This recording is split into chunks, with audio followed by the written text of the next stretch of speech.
Yop tout le monde, c'est Julien de Phasmaniac, j'espère que vous allez bien. Écoutez, moi ça va nickel. Je voulais faire ce petit flash bugs rapidement déjà pour vous souhaiter une excellente année 2016, puisque je vous l'avais souhaité avant et j'aimerais bien vous... Ah tiens, il y a une araignée là.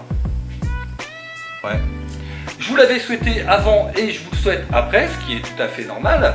Et puis bah écoutez, voilà, vraiment plein de bonheur pour vous. J'espère que voilà, vous allez avoir un bon élevage cette année, beaucoup de naissances, c'est tout ce que je peux vous souhaiter en tout cas. J'espère en tout cas que ces fêtes se sont bien passées, hein.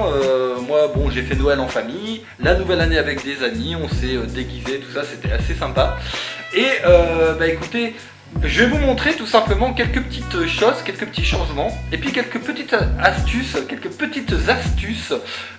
notamment au niveau de l'élevage, puisque j'ai acheté des nouveaux éléments et je vais vous faire voir ça tout de suite, hein. On va pas rentrer trop dans les détails, c'est parti, on y va, let's go.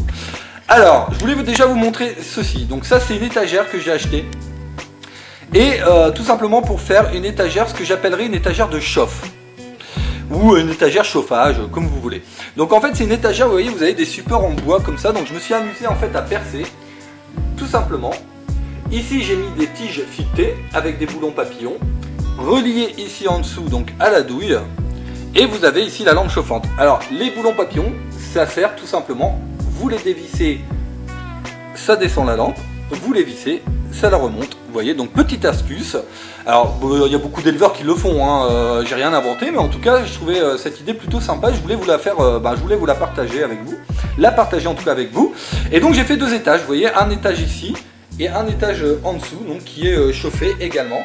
Alors je pense qu'à l'avenir je mettrai des plaques derrière et sur les côtés pour vraiment, vous voyez, canaliser cet endroit là. Alors après c'est des 50 watts, vous voyez, c'est pas une lampe qui chauffe énormément, on doit avoir à peu près 25-27 degrés ici, et ça me permet tout simplement de chauffer tous les insectes qui en ont besoin. Alors par exemple ici vous avez de l'acétone avec les Chlorocala africana, ce qui permet en fait de stimuler leur sexualité. On le sait, plus il fait chaud, plus on est sexuellement ouais, je m'égare. Alors Pacnoda sinuata pareil, donc là je les stimule un petit peu, on verra, hein, on verra ce que ça donne, mais en tout cas ça permet comme ça de jouer un petit peu. Vous voyez, par exemple quand les Chlorocala seront morts, je pourrais enlever la boîte, la mettre ici où il y a les larves, en fait, juste les larves. Donc ça c'est un coin, alors c'est pas un coin froid, hein, mais c'est un coin qui est plus froid en tout cas. Et voilà, ça va me permettre ici de jouer comme ça, c'est-à-dire mettre les larves ici, dès qu'ils sortent, hop, les mettre en chauffe pour l'accouplement. Alors pas toutes les espèces bien sûr, mais voilà, il y a certaines espèces qui aiment bien quand même avoir une certaine chaleur et puis une certaine luminosité pour tout simplement pour se stimuler. Puis en dessous c'est pareil, vous voyez, j'ai refait un étage avec ici par exemple les Pacnoda marginata, voilà. Et ici c'est pareil, donc ça chauffe un petit peu. Alors attention, quand je dis ça chauffe, c'est pas, comme je vous l'ai dit, c'est pas 40 degrés, hein. On a à peu près entre 25, je vous dis entre 25 et 28 degrés. Voilà, donc ça chauffe un petit peu, mais je trouve ça plutôt sympa, ça permet vraiment, je vous dis, de stimuler les petits coléos. Avec ici l'Exylotrupes Gideon.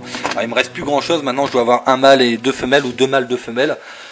Voilà, donc écoutez, je voulais vous montrer ça parce que je trouvais que c'était plutôt sympa. Je suis assez fier de cette petite technique. Alors la seule chose, c'est vrai, qui est pas top, c'est qu'effectivement on a les tiges qui ressortent, donc effectivement là on a moins de place ici et ici pour stocker, pour mettre des bacs, mais bon, c'est pas super important, c'est pas flagrant. Et donc ici vous avez le coin larves, donc là où il y aura toutes les larves en incubation.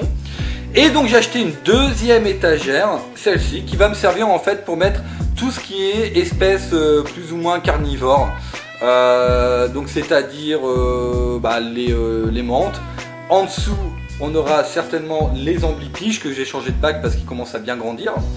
Et puis je pense investir dans de l'uropige, hein. Je vous dis ça comme ça, mais il y a moyen que j'essaye la repro en uropige. Voilà, mais ça reste entre nous, hein. Voilà, et je voulais vous montrer un petit système puisque j'ai investi dans les bras plast. Merci à Thomas encore une fois. Les bras plast ici, j'ai fait un petit système, tout simplement, je vais vous montrer, où en fait vous achetez comme ça des petites aérations.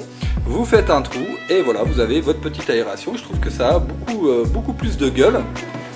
Et puis ça permet d'avoir une aération pour vos insectes. Donc écoutez, c'est plutôt sympa. Voilà.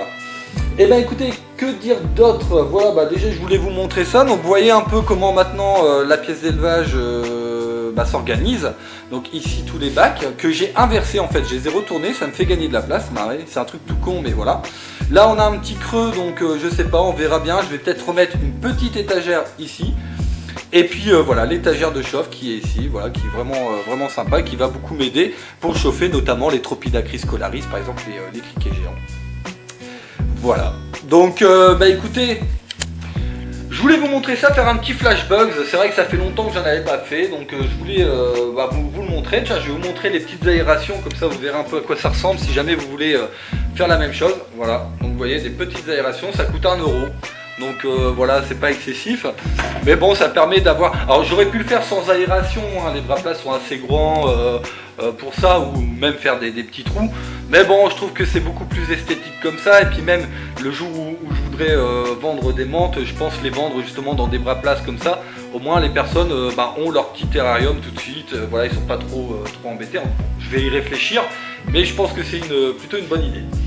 Voilà, écoutez, je vous souhaite en tout cas une excellente journée ou une excellente soirée. C'était Julien de Phasmaniac, et puis je vous fais un gros bisou, hein, tout simplement, ciao. Ciao.